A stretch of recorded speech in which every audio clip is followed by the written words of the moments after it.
بسم اللہ الرحمن الرحیم۔ 2-3 دن پہلے ڈاکٹر ثانیہ نشتر صاحبہ کا ایک انٹرویو حیدر مہدی صاحب کے ساتھ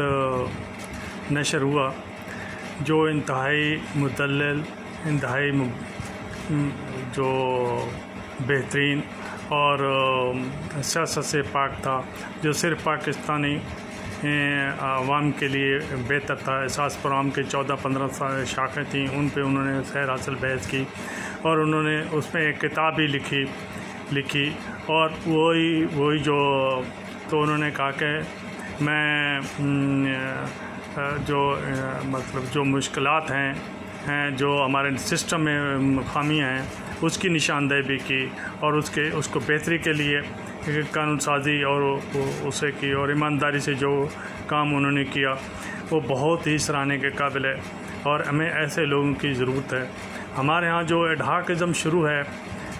کہ قانون کے مطابق کسی کو پھنسانے کے لیے اپنی مرضی کے قانون بنا لو، کل کو خود اس میں پھنس جاؤ۔ بھٹو صاحب نے اللہ تعالیٰ ان کی مغفرت کرے، ولی خان اور ان کے لیے بنایا تعلق جو مینگل خاندان کے لیے 73 میں، تو کہ اکثریتی فیصلہ جو ہے ججی کا اکثریتی فیصلہ مانا جائے گا، تو وہ اس کے اپنے گلے میں پڑ گیا۔ تو ہمیں ایسے قانون اور ایسے سے اجتناب کرنا چاہیے اور ہمیں مجھے ایک اور بھی بہت بڑی افسوس ہے اور ہمیں اس پہ زیادہ سوچنا ہوگا کہ ہمارے ہاں جو قانون سازی ہو رہی ہے جو صرف ایک پارٹی کو، ایک بندے کو پھنسانے کی ہو رہی ہے اور وہی جو یہ موجودہ حکومت ہے وہ یہ ظلم اور فسطائی نظام سے فائدہ اٹھا کر یہ سارا ملبہ جو ہے وہ ہماری مسلح افواج پہ کر رہی ہے۔ مسلح افواج ہماری شاہراہ ہے، مسلح افواج سے عوام اتنی محبت کرتی ہے جس نے ہمیں ہمیشہ مشکلات میں ہمارا ساتھ دیا اور مسلح افواج ہمیشہ ہے، لیکن ابھی اس دور میں جو مسلح افواج پہ انگلیاں اٹھ رہی ہیں اس سے پہلے زندگی میں کبھی نہیں اٹھی اور اس کی مین وجہ یہ ہے کہ موجودہ حکومت خود بھی کارستانیہ کر رہی ہے اور حالانکہ آرمی بار بار کہہ چکی ہے کہ ہم نیوٹرل ہیں، ہم غیر جانبدار ہیں، ہمارا کسی سیاسی جماعت سے کوئی واسطہ نہیں، لیکن کوئی تو ہے جو کسی کی شے پہ یہ موجودہ حکومت خود کارستانیہ کر رہی ہے اور سارا کھاتا آرمی کے حصے میں جا رہا ہے اور عوام بھی اسے جو ہے مخالف ہو رہی ہے اور ہمیں عوام کو بھی یہ سوچنے پہ مجبور کر دیا ہے کہ ہم کس طرف کھڑے ہوں، کیا کریں۔ دوسری بات میں یہ کہوں گا کہ یہ جو جنگل کا قانون بنا ہے، جیسے گلگت اسمبلی کو ابھی ڈیزالو کر دیا گیا، اگر وہ رہتی مثال کے طور پر اگر بے ارکان رہتے تو کون سا انہوں نے کیا کر لینا تھا، کوئی سینٹرل گورنمنٹ کے لیے کوئی مشکلات نہیں تھی، لیکن نہیں، بس مٹانا ہے تو مٹانا ہے خواہ اس کے نتائج کچھ بھی ہوں اور گلگت اسمبلی کے لیے بھی اشر برا ہے۔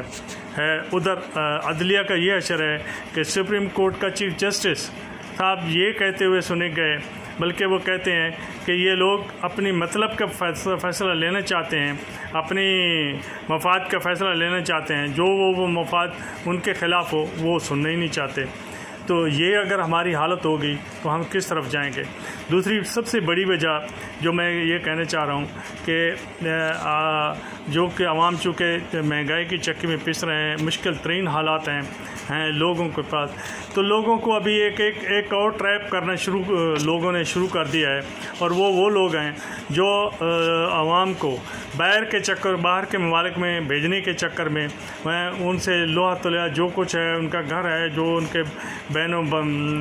ماں کے زیورات ہیں، وہ سب بچوا کر اس سے لیتے ہیں اور وہ ادھر خلیج کے ملکوں میں باہر کے ملکوں میں آتے ہیں۔ میں خلیج کے ملک کے ایک بات ایسا ہے کہ جو میرے مشاہدے میں ہے کہ ایک کمرے میں 12 بائی 14 فٹ کا کمرہ ہے،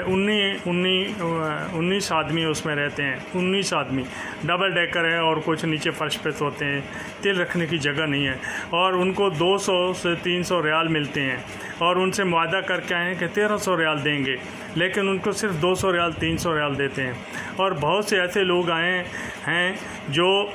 خالی ویدے پہ ہیں اور ادھر انہوں نے کہا جی ہم آزاد ویدے پہ ادھر کام کے لیے پھنس رہے ہیں۔ تو عذرائے کرام اس پہ بھی گورنمنٹ کو توجہ دینی چاہیے، اور ان لوگوں سے بھی نجات دینی چاہیے، اور ان لوگوں کو بھی سوچنا چاہیے کہ بغیر اچھا مزے کی بات ہے کہ ان کو کہتے ہیں کہ کمپنی ہمیں ویزا دے رہی ہے، اور بھائی یہاں گورنمنٹ کی کمپنیاں کبھی اس طرح نہیں کرتی۔ گورنمنٹ کی کمپنیاں ڈائریکٹ وہاں سے سلیکشن کرتی ہیں یا وہاں کسی اس ادارے کے تھرو کرتی ہیں۔ وہ ہمارے جو ڈیفنس کے ہیں وہ اگر نیوی کی طرف سے آتے ہیں یا فوجی فاؤنڈیشن کی طرف سے آتے ہیں، یہ لوگ سرکاری اداروں میں نہیں، پرائیویٹ کمپنیاں جو کرتی ہیں، لیکن ان سے آپ یہ تسلی کر لو کہ وہ کچھ کیا دیتے ہیں۔ یہاں بہت سے لوگ خوار ہو رہے ہیں۔ تو عذرہ کرم یہ اس کو گورنمنٹ کو بھی کرنا چاہیے، اور گورنمنٹ کو بھی اس میں توجہ دینی چاہیے، اور باقی لوگوں کو بھی توجہ دینی چاہیے، اور ہمیں اپنے رول آف لا اور قانون کی بالادستی کے لیے عوام کو بھی حق دینا چاہیے۔ یہ نہیں کہ